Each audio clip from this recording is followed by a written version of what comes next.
इस कहानी की शुरुआत होती है हमारे मेन कैरेक्टर रॉय को दिखाते हुए, जो आराम से अपने बेड पर सोया हुआ था। इस बात से अनजान की एक शातिर किलर उसके घर के अंदर घुस आया है। तभी वो किलर रॉय पर एक बड़े से चाकू से वार करता है, मगर रॉय तो उस किलर के वार से ऐसे बचता है मानो ये उसका रोज का काम हो। तभी रॉय जिस बिल्डिंग के अंदर रहता था उसके बाहर एक हेलीकॉप्टर उड़ते हुए आता है और उसके अंदर एक दूसरा किलर मशीन गन लिए बैठा हुआ था। मगर इन सब के बावजूद भी रॉय एकदम शांत था, मानो वो जानता हो कि आगे क्या होने वाला है। वो दूसरा किलर मशीन गन से अंधाधुन गोलियां बिल्डिंग के अंदर फायर करता है, मगर उस वजह से तो रॉय के बजाय वो पहला वाला किलर ही मर जाता है। फिर रॉय जो दीवार के पीछे छुपा हुआ था वो उस दूसरे किलर को भी चाकू फेंककर मार डालता है, मगर दूसरे किलर के मरते ही वो हेलीकॉप्टर बेकाबू होकर रॉय के ही कमरे में आ टकराता है। इसके पहले कि वो हेलीकॉप्टर ब्लास्ट हो जाता, रॉय तुरंत उस बिल्डिंग से कूद जाता है, मगर इतने ऊपर से कूदने के बाद भी रॉय सीधा नीचे के उस ट्रक के ऊपर जा गिरता है। फिर वो जल्दी से जाकर एक आदमी से उसकी गाड़ी चुराकर जाने लगता है, क्योंकि अब और दो किलर लड़कियां उसके पीछे पड़ चुकी थी। वो दोनों भी रॉय को जान से मारना चाहती थी, मगर रॉय उन्हें भी चकमा देकर उन्हीं के हथियार से उन दोनों को भी मार देता है। फिर वो वहां से सीधा अपने फेवरेट रेस्टोरेंट में जाता है और जेक नाम के उस वेटर से बैजू की 2 बड़ी बोतल मंगवाता है। रॉय उन दोनों बोतल को बिना पानी मिलाए ही पी जाता है। फिर जैसे ही 12:47 होते हैं तब कई सारे किलर बंदूक लेकर उस रेस्टोरेंट में आकर रॉय को जान से मार देते हैं और रॉय वापस से 140वें बार मर जाता है। दरअसल रॉय पिछले 1 महीने से एक मौत के लूप में फंस चुका था। हर बार जब भी वो मरता तब वापस उसके कमरे में उसी बेड पर जागता। हर बार वो उस किलर के वार के साथ ही नींद से जगता था। अब तक कई बार वो उस हेलीकॉप्टर वाले किलर से भी मर चुका था। उस बिल्डिंग से छलांग लगाने पर कई बार वो उस ट्रक के ऊपर कूदने के बजाय ट्रक के नीचे कूदकर मर जाता था। एक तलवार चलाने वाली किलर लड़की रॉय का बहुत बार गला धड़ से अलग कर उसे मार चुकी थी। एक बौना किलर तो रॉय के जैकेट पर टाइम बॉम्ब लगाकर उसे उड़ा देता था। 2 मुस्टंडे किलर तो लॉन्चर से ही रॉय को उड़ा देते थे। इस तरह से रॉय अब तक 139 बार मर चुका था और अब वो 140 बार भी मर गया था। इन सब की शुरुआत आज से 1 महीने पहले हुई थी। रॉय की गर्लफ्रेंड जिसका नाम जेमा था, जो किसी डायनाओ नाम के रिसर्च सेंटर में काम करती थी। रॉय एक दिन उसके रिसर्च लैब में उससे मिलने गया था। जेमा किसी सीक्रेट प्रोजेक्ट पर काम कर रही थी, मगर रॉय तो वहां पर उन दोनों के बेटे जो के बारे में बात करने आया था, क्योंकि रॉय और जेमा का एक बेटा भी था, मगर अब वो जेमा के पास रहता था और जेमा और रॉय भी अब एक दूसरे से अलग हो चुके थे। लेकिन जेमा तो रॉय के बातों पर ज्यादा ध्यान ही नहीं दे रही थी। वो अपने ही किसी काम में बिजी थी। उसके चेहरे पर किसी तरह की फिक्र भी थी। वो कभी रॉय के बॉडी का नाप ले रही थी तो कभी उसके बाल लेकर उस पर कुछ एक्सपेरिमेंट कर रही थी। लेकिन डायनो रिसर्च कंपनी का बॉस कॉलोनिल जेमा के हर एक चीज पर नजर रखे हुए था। वो कैमरा से जेमा और रॉय को देख रहा था। जब कॉलोनिल को जेमा के हरकतों पर थोड़ा शक होता है तब वो तुरंत अपने सिक्योरिटी ऑफिसर ब्रेट को जेमा के पास भेजता है। जेमा जब ब्रेट को और उसके साथ और 2 आदमियों को देखती है तब वो रॉय से गले मिलने के बहाने से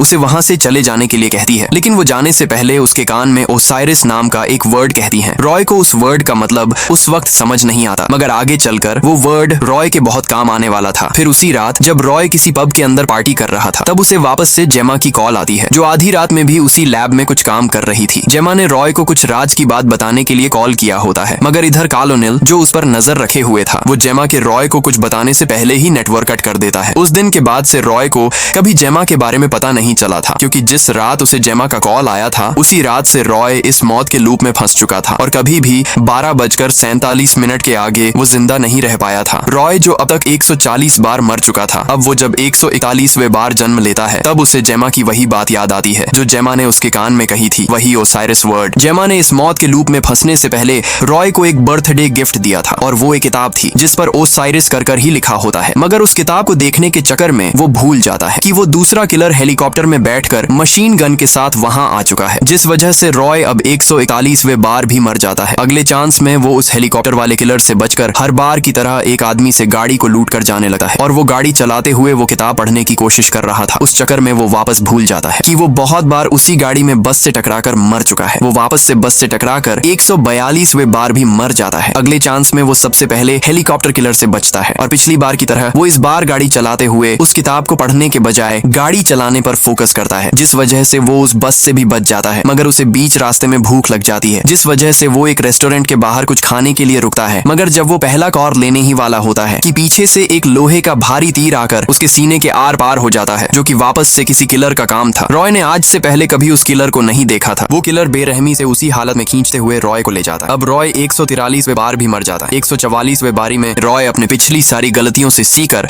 उस किताब को पढ़ने के लिए एक गेमिंग हब के अंदर जाता है। उसे लग रहा था कि शायद वो सभी किलर्स उसे वहां नहीं ढूंढ पाएंगे। वो उस किताब को खोलकर पढ़ने लगता है, मगर उसमें सभी हिस्ट्री के बारे में चीजें लिखी हुई थी। रॉय को उस किताब में लिखा कुछ भी समझ नहीं आता। तभी उसकी नजर नजर एक लड़के पर पड़ती है जो कि जो था, यानी रॉय और जेमा का बेटा। रॉय उसके पीछे जाता है। तब जो तो वहाँ पर गेम खेलने आया था। रॉय उसके पास जाकर उससे पूछता है कि उसे तो इस वक्त अपने स्कूल में होना चाहिए था। असल में जो भी रॉय को जानता था, क्योंकि जेमा ने जो को बताया था कि रॉय उसका अच्छा दोस्त है, लेकिन जो नहीं जानता था कि रॉय ही असल में उसका असली पिता है। अब रॉय के उस सवाल को सुनकर जो रॉय को बताता है कि वो स्कूल को बंक कर गेम खेलने आया है, क्योंकि उसे गेम्स खेलना बहुत पसंद था। अब वो बातें करते हुए उस गेमिंग हब से बाहर आते हैं। तब बाहर आने पर रॉय जो देखता है, उसे देखकर रॉय को अपने आंखों पर यकीन ही नहीं आता, क्योंकि उसके सामने घड़ी थी जिसके अंदर 12:50 हो रहे थे और रॉय अब तक कभी भी इतने समय तक जिंदा नहीं रहा था। उसके पहले ही वो किलर उसे ढूंढकर मार डालते थे। तभी रॉय नोटिस करता है कि वो गेमिंग हब बेसमेंट के अंदर था, जहां पर कोई भी नेटवर्क नहीं था, यानी वो सभी किलर्स उसे अब तक ट्रैकर के मदद से ढूंढ रहे थे जो उसी के शरीर के अंदर कहीं लगा हुआ था। मगर अब रॉय उस गेमिंग हब से बाहर आ चुका था, जिस वजह से वो सारे किलर्स अब वहां भी पहुंच जाते हैं और वो वापस से रॉय को मार डालते हैं। रॉय वापस अपने कमरे में जागता है। वो इस बार सभी किलर्स से बचते हुए सबसे पहले उस रेस्टोरेंट में जाता है जहां पर वो बैजू को ऑर्डर करता था और सीधा रेस्टोरेंट के वॉशरूम में जाता है और अपने पूरे कपड़े उतार कर उस ट्रैकर को ढूंढने लगता है, मगर उसे ट्रैकर कहीं पर भी नहीं दिखता। फिर जब वो उस रेस्टोरेंट से निकलने ही वाला होता है कि उसकी नजर एक आदमी पर पड़ती है जिसका नाम डेव था, जो कि एक सिक्योरिटी स्पेशलिस्ट था। इसके पहले रॉय जब भी उस रेस्टोरेंट में आता था तब डेव उसे कुछ बोरिंग बातें सुनाता था, मगर आज रॉय के दिमाग में कुछ और ही चल रहा था। वो डेव के पास जाता है और उससे ट्रैकर के बारे में सारी जानकारी पूछता है, जैसे ट्रैकर कितने टाइप के होते हैं और उसे ह्यूमन बॉडी के अंदर कहां कहां छुपाया जा सकता है। डेव रॉय को बताता है कि ट्रैकर या तो बॉडी बेस्ड ट्रैकर होते हैं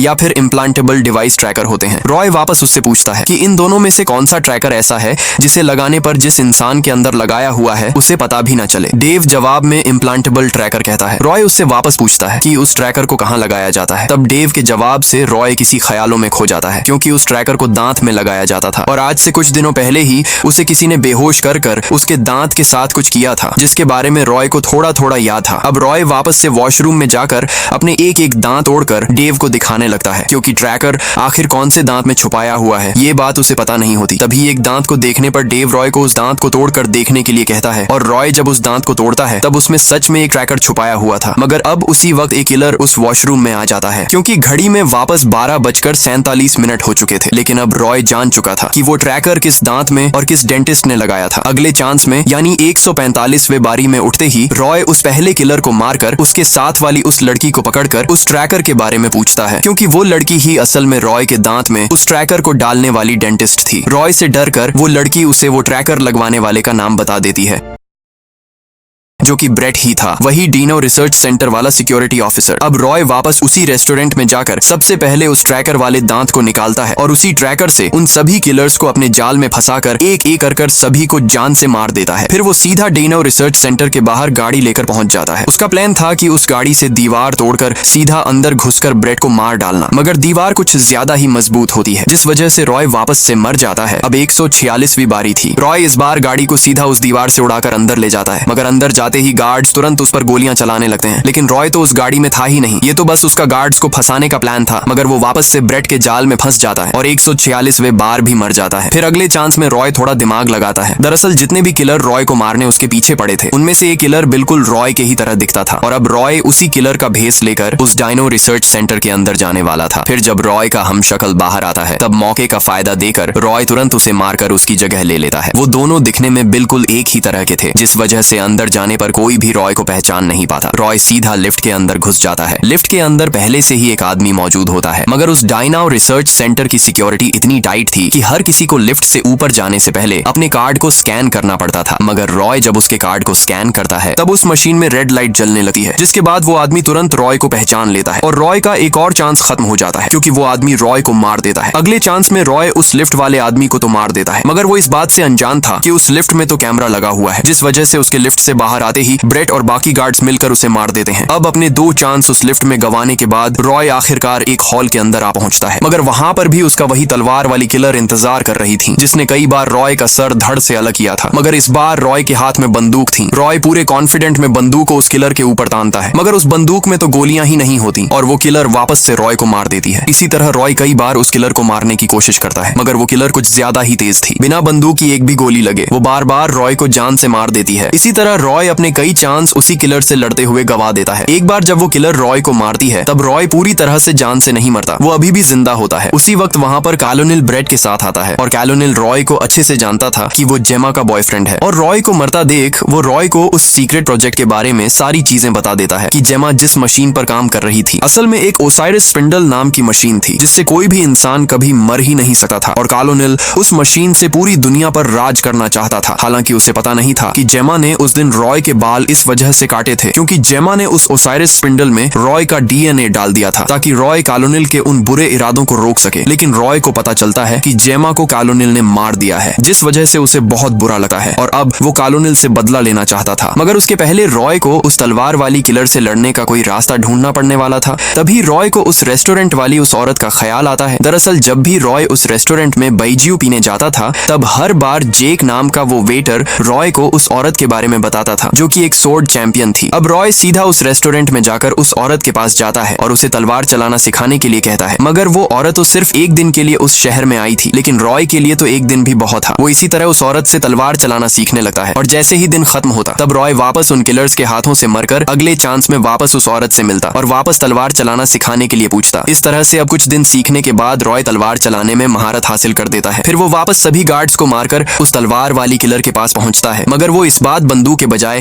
पास से एक तलवार निकालता है क्योंकि इतने दिन के ट्रेनिंग के बाद अब वो उस किलर को उसी के खेल में हराने वाला था। अब वो दोनों भी एक दूसरे पर तलवार से हमला करने लगते हैं। जो किलर इसके पहले बड़े आसानी से रॉय को मार देती थी उस किलर को अब रॉय के वार से बचना भी मुश्किल हो रहा था और रॉय आखिरकार कई बार उस किलर से मरने के बाद उस किलर को जान से मार देता है। लेकिन उसी वक्त वापस से वहां पर कॉलोनेल और ब्रेट आ जाते हैं। ब्रेट रॉय पर गोलियां चलाने लगता है मगर रॉय उसी किलर का सहारा लेकर ब्रेट के गोलियों से बच जाता है। ब्रेट जब रॉय को मारने उसके पीछे जाता है तब उल्टा वही रॉय के हाथों से मारा जाता है। अब रॉय और कॉलोनेल के बीच में लड़ाई होने लगती है मगर रॉय पहले ही इतने सारे किलर्स और गार्ड्स को मारकर आ रहा था। इस वजह से वो कॉलोनेल के हाथ में तलवार घोंपकर उसे घायल कर देता है। तभी कॉलोनेल समझ जाता है कि जेमा ने रॉय को उस ओसाइरिस स्पिंडल के अंदर डाल दिया है क्योंकि उस रिसर्च लैब की सिक्योरिटी इतनी टाइट थी कि उस लैब के अंदर घुसकर कॉलोनेल तक पहुंचना नामुमकिन था और रॉय ही कई बार मरने के बाद कॉलोनेल तक पहुंच पाया था। मगर कॉलोनेल रॉय से एक बात कहता है कि वो यहाँ आने के चक्कर में अपने बेटे जो के बारे में भूल गया। अब रॉय पहले तो कॉलोनेल को जान से मार देता है फिर तुरंत उसी गेमिंग हब के पास जो को देखने पहुंचता है मगर अब बहुत देर हो चुकी थी क्योंकि कॉलोनेल ने जो को भी मरवा दिया था जिसे देखकर रॉय को बहुत बुरा लगता है और वो अब खुद को ही जो के मौत का जिम्मेदार मानने लगा है क्योंकि वो अब तक कॉलोनेल को जान से मारने में बिजी था और जो हर बार इधर मर रहा था। उसी वक्त एक बड़ा सा धमाका होता है और पूरी दुनिया खत्म हो जाती है लेकिन रॉय वापस से उसी बेड पर जगता है क्योंकि रॉय उसी ओसाइरिस स्पिंडल में फंस चुका था। रॉय अब अंदर से टूट चुका था क्योंकि वो कभी उस ओसाइरिस स्पिंडल से बाहर नहीं निकल सकता था। उसे सिर्फ एक ही इंसान निकाल सकी थी और वो जेमा ही थी जो कि अब मर चुकी थी। रॉय अपने कई चांस उसी बेड पर गवा देता है। वो किलर रॉय को हर बार उठने से पहले ही मार देता था। रॉय चाहता तो उस किलर को हर बार की तरह आसानी से मार सकता था मगर अब उसका किसी भी चीज में इंटरेस्ट नहीं रहा था। उसे लग रहा था कि जब वो कॉलोनेल को मार देगा तब ये मौत का लूप खत्म हो जाएगा मगर वैसा नहीं था बल्कि कॉलोनेल के मरने के बाद तो किसी गेम की तरह दुनिया खत्म होकर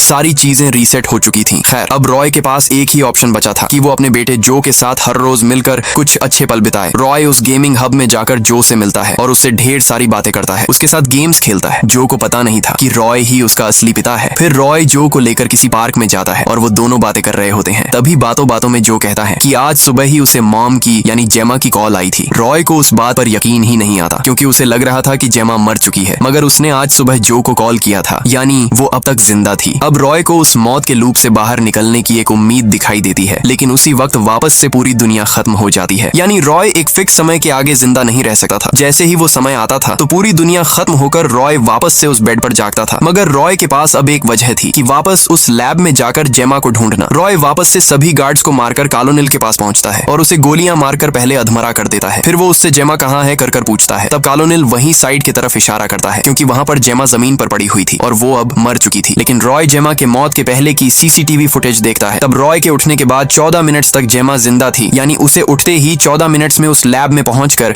जेमा को मरने से पहले बचाना पड़ने वाला था। अब रॉय सबसे पहले तो कॉलोनेल को वापस से मारता है और खुद पर ही बंदूक उतान देता है। उसके ट्रिगर दबाते ही वो वापस अगले चांस में जागता है। मगर रॉय के पास एक प्लान था क्योंकि 14 मिनट्स में उस लैब तक पहुंचना नामुमकिन था, जिस वजह से जो किलर हेलीकॉप्टर लेकर रॉय को मारने आता था। रॉय उसी हेलीकॉप्टर में कूदकर उस किलर को मारकर पायलट को जल्दी से उसे लैब में पहुंचाने के लिए कहता है और आखिरकार रॉय जेमा के मरने के बिल्कुल पहले पहुंचकर ब्रेट और कॉलोनेल दोनों को मार देता है और जेमा को बचा लेता है। रॉय को वहां देकर जेमा भी समझ जाती बताती है कि वो ओसाइरिस स्पिंडल काम कर रहा है और उसने जो सोचकर रॉय को उस ओसाइरिस स्पिंडल में डाला था, रॉय ने वो काम कर दिया था। मगर रॉय अब जेमा से उसे उस ओसाइरिस स्पिंडल से बाहर निकालने के लिए कहता है ताकि ये मौत का लूप खत्म हो सके। मगर जेमा उसे बताती है कि उसके लिए उसे उस मशीन के अंदर जाना पड़ेगा। फिर रॉय जेमा की बात मानकर उस मशीन के अंदर चला जाता है, जिससे उसका ये मौत का लूप खत्म हो जाएगा और इसी के साथ ये मूवी खत्म हो जाती है। तो मूवी की एक्सप्लेनेशन पसंद आई तो वीडियो को लाइक कर हमारे चैनल को सब्सक्राइब जरूर से करना। मिलते हैं इसी तरह के रोमांच से भरे एक नए मूवी के साथ।